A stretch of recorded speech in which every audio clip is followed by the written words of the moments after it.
மக்கள் போகிறதுக்கு தடை செய்யப்பட்ட ஒரு தீவு, அது மட்டும் இல்லாம பாதுகாக்கப்பட வேண்டிய தீவுகள்ல ஒன்றா இருக்கக்கூடிய சென்டினல் தீவுல அமெரிக்கன் டூரிஸ்ட் ஒருத்தர் போயிருக்காரு. அவரை இப்ப போலீஸ் கையும் களவுமா கைது பண்ணியிருக்காங்க.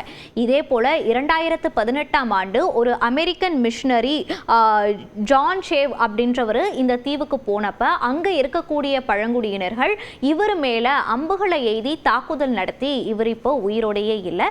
ஸோ இந்த மாதிரியான ஒரு தீவுக்கு இந்த அமெரிக்கன் டூரிஸ்ட் எதனால போனாரு அப்படின்னு சொல்லிட்டு தீவிர விசாரணையானது நடைபெற்றுட்டு வருது. எதனால இந்த தீவு தடை செய்யப்பட்ட மற்றும் பாதுகாக்கப்பட வேண்டிய தீவுகள்ல ஒன்னாவும் இருக்கு அப்படின்றத பார்க்கலாம். அதாவது என்ன நடந்திருக்கு அப்படின்னு சொல்லி பார்த்தீங்கன்னா, அமெரிக்கன் டூரிஸ்ட் மைக்கேலோ விக்டோரோவிச் அப்படின்றவர் இந்த சென்டினல் தீவை சுத்தி பார்க்கணும் அப்படின்னு சொல்லிட்டு போயிருக்காரு. இதுக்கு என்ன காரணமா அவர் சொல்றாருன்னு பார்த்தீங்கன்னா, நான் ஒரு த்ரில்லிங் எக்ஸ்பீரியன்ஸ்க்காக தான் போகணும்னு நினைச்சேன் அப்படின்னு சொல்லியிருக்காரு. இவர் ஒரு இன்ஃப்ளூயன்சரும் கூட. இவருக்கு 24 வயசாகுது. அது மட்டும் இல்லாம இதுக்கு முன்னாடி இவர் 2 முறை அந்த தீவுக்கு போகிறதுக்கு முயற்சி பண்ணியிருக்காரு. அப்ப பல தடைகள் ஏற்பட்டு இவரால் போக முடியாம ஆயிருக்கு. நிறைய பேர் இவர் அங்க போகக்கூடாது அப்படின்னு சொல்லியிருக்காங்க. போலீஸ் அதிகாரிகள் இவர்கிட்ட விசாரணை நடத்தியிருக்காங்க. விசாரணை நடத்தினதுல முதற்கட்ட தகவலா அவங்க என்ன சொல்லியிருக்காங்க அப்படின்னு பார்த்திருக்கீங்கன்னா, இவர் ஒரு இன்ஃப்ளூயன்சர். அது மட்டும் இல்லாம பக்காவா பிளான் போட்டு அங்க போயிருக்காரு. என்ன பிளான் அப்படின்னு சொல்லி பார்த்தீங்கன்னா, அங்க வீடியோ ரெக்கார்ட் பண்ணணும் அப்படின்னு சொல்லிட்டு தான் போயிருக்காரு. அதாவது குர்மா தீரா அப்படின்ற ஒரு பீச்சில் இருந்து நைட்டு 1 மணி வாக்கில் இவர் கிளம்பியிருக்காரு. கிளம்பிட்டு காலையில் 7 மணிக்கு அங்கே அந்த நார்த் சென்டினல் தீவில் இவர் போயிருக்காரு. அங்கே போயிட்டு சுற்றி முற்றி பார்த்தா யாருமே அங்கே இல்லவே இல்லை. அப்போ இவர் என்ன பண்ணியிருக்காருன்னா, அங்கேயே வெயிட் பண்ணி பார்த்துருக்காரு. ரொம்ப நேரம் வெயிட் பண்ணி பார்த்துட்டு இவர் அங்கே விசிலும் அடிச்சிருக்காரு. திரும்ப எந்த ரெஸ்பான்ஸும் அங்கே இருக்கக்கூடிய பழங்குடியின மக்கள் கிட்ட இருந்து வரவே இல்லை. ஸோ அதனால் என்ன பண்ணியிருக்காருன்னா, இவர் எடுத்துகிட்டு போன இளநீ, கோக் இந்த மாதிரி விஷயங்கள் எல்லாம் அங்கேயே போட்டுட்டு வீடியோ இந்த மாதிரி நான் இங்கே என்டர் ஆயிட்டேன் அப்படின்னு சொல்லிட்டு வீடியோ எடுத்துட்டு அங்க இருக்கக்கூடிய மண்ணை இவர் எடுத்துட்டு வந்திருக்காரு. ஸோ எடுத்துட்டு திரும்ப இவர் இந்த குர்மா தீரா அப்படின்ற பீச்சுக்கு ஈவினிங் 7 மணி போல, நைட் 7 மணி போல இவர் வந்துட்டாரு.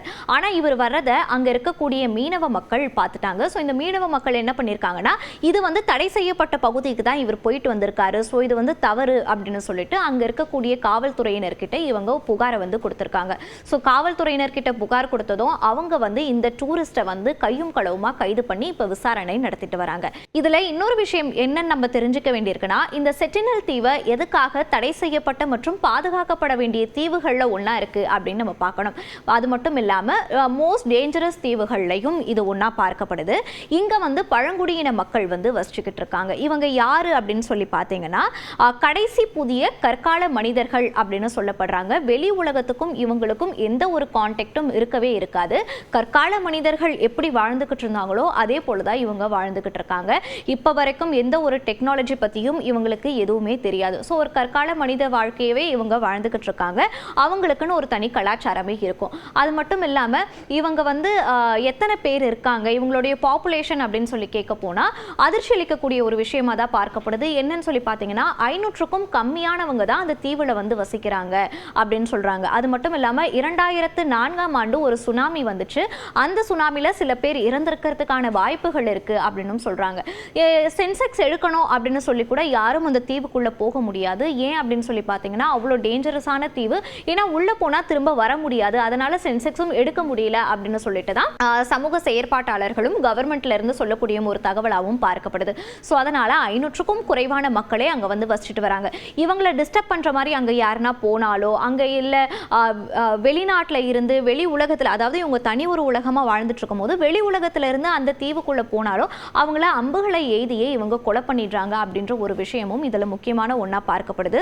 ஸோ அதனால பழங்குடியின மக்கள் எங்கெல்லாம் வசிக்கிறாங்களோ அவங்களுடைய கலாச்சாரத்தை சீர்குலைக்காம இருக்கணும். அதனால யாரும் அவங்கள போய் டிஸ்டர்ப் பண்ண வேண்டாம் அப்படின்னு சொல்லிட்டு சமூக ஆர்வலர்கள் எல்லாம் இந்த ஒரு கருத்தை முன் வச்சுட்டு வராங்க. அதே போல இப்ப இந்த அமெரிக்கன் டூரிஸ்ட் இந்த தடை செய்யப்பட்ட பகுதிக்கு போனதுனால இந்த விஷயத்துக்கு கடும் கண்டனத்தையும் தெரிவிச்சுட்டு வராங்க. அது மட்டும் இல்லாம பல கோணங்கள்ல இந்த வழக்கினுடைய விசாரணையும் நடைபெற்றுட்டு வருது.